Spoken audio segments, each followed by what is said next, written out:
Social మీడియాలో over action చేస్తే చర్యలు తప్పవని హెచ్చరించారు ఒంగోలు పోలీసులు. డైరెక్టర్ రామ్ గోపాల్ వర్మపై మద్దిపాడులో కేసు నమోదవగా 19న ఒంగోలు రూరల్ పోలీస్ స్టేషన్కి విచారణకు రావాలని నోటీసులు ఇచ్చారు. ఒకవేళ రాకపోతే అరెస్టు చేయాల్సి వస్తుందని సిఐ శ్రీకాంత్ బాబు అంటున్నారు.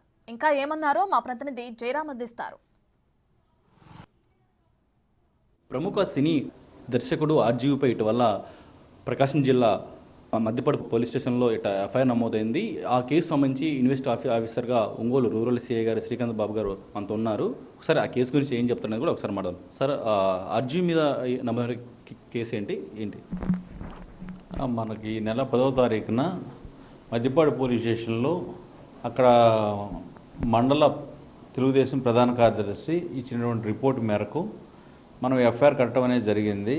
దాంట్లో ఐటీ యాక్ట్స్ ఉండటం వలన దాని ఐఓగా నేను టేకప్ చేశాను. దానిలో భాగంగా మనకి రామ్ గోపాల్ వర్మ దర్శకుడు ఎవరైతే ఉన్నారో అతని యొక్క ట్విట్టర్ అకౌంట్లో మన ముఖ్యమంత్రి గారి మీద, అదేవిధంగా ఉప ముఖ్యమంత్రి గారి మీద, మంత్రివర్యులు లోకేష్ గారి మీద పోస్టులు పెట్టడం జరిగింది. మార్ఫింగ్ పోస్టులు అయితే ఏమి, వల్గర్గా ఉన్న పోస్టులు అయితే ఏమి అతని అకౌంట్ ద్వారా పెట్టడం జరిగింది. దాని మీద మనం దర్యాప్తులో భాగంగా ట్విట్టర్ కూడా మనము కొన్ని లెటర్స్ పంపించడం జరిగింది. అదేవిధంగా రామ్ గోపాల్ వర్మ కూడా నిన్న మా ఎస్ఐ గారి ద్వారా నోటీసుని సర్వ్ చేయడం జరిగింది. ఈ నెల 19వ తారీఖున వ్యక్తిగతంగా హాజరయ్యి మా దగ్గర హాజరవ్వాల్సిందిగా తెలియజేయడం అయింది. ఒకవేళ ఆర్జీవీ ఇక్కడికి రాకపోతే విచారణకు నెక్స్ట్ ఫర్దర్ స్టెప్ ఎలా ఉండబోతుంది ఏంటి? మన చట్టపరంగా కొత్త బిఎన్ఎస్ఎస్ యాక్ట్ పరంగా మన నోటీసుని తీసుకున్నాడు కాబట్టి తీసుకోకపోతే చట్టపరమైన చర్యలు తీసుకోవడం జరిగింది.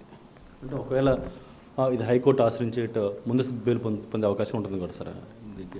అంటే మనం చట్టం ఏం చదువుతుందో దాన్ని ఫాలో అవ్వాల్సిందే. ఎవరైనా కానీ, మేమైనా కానీ, అందులో ఉన్న ముద్దాయిలైనా కానీ దాని పరంగా మేమైతే నోటీసులు ఇవ్వడం జరిగింది. 19వ తారీఖు వస్తామని అతను తెలియజేయడం జరిగింది. నోటీసుని తీసుకోవటం అయింది. ఆయన 19వ తారీఖు రావడానికి సంసిద్ధత వ్యక్తం చేయడం అయింది. ఇంకొకటి ఇటీవల సోషల్ మీడియాలో పెట్టిన కేసు కూడా మళ్ళీ ఇటీవల నమోదంటున్నారు. ఏంటి సార్ కేసు ఏంటి?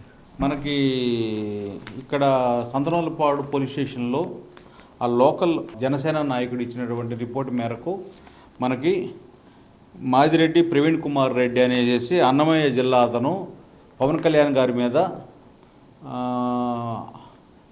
మార్ఫింగ్ పోస్టులు పెట్టడం జరిగింది. ఆ మార్ఫింగ్ పోస్టులని కించపరిచే విధంగా అదేవిధంగా కామెంట్స్ కూడా పెట్టడం జరిగింది అదే పోస్ట్లో. దాని మీద మనము ఎఫ్ఐఆర్ ఇష్యూ చేయడం అయింది. ఈ రోజున అతను కూడా హైదరాబాద్లో నివాసం ఉంటున్నాడు, అపోలో హాస్పిటల్ పరిధిలో. అతనికి నోటీసులు ఇవ్వడానికి మా సిబ్బంది ఈరోజు వెళ్ళి ఉన్నారు హైదరాబాదు. అతను కూడా ఈ నెల 22వ తేదీన వ్యక్తిగతంగా వచ్చి హాజరవ్వమని నోటీసులు ఇవ్వడం జరిగింది. ఇది మొత్తానికైతే ఈ నెల 19న ఇటు ఆర్జీవీ అయితే ఒంగోలు రూరల్ స్టేషన్కి ఇక్కడికి రాబోతున్నారు. ఆయన వీటి విచారణ కూడా ఇటు రమ్మని కూడా ఇక్కడికే ఇటు ఒంగోలు రూరల్ పోలీసులు వెళ్తే ఆయనకు నోటీసులు జారీ చేసినట్టు కూడా ఒక పక్క ఇక్కడ సిఐ గారు చెప్తున్న పరిస్థితి కనపడుతుంది. ఇది మొత్తానికి తాజా పరిస్థితి. వీడియో జర్నలిస్ట్ చంటితో జయరామ్, బిగ్ టీవీ ఒంగోలు నుంచి.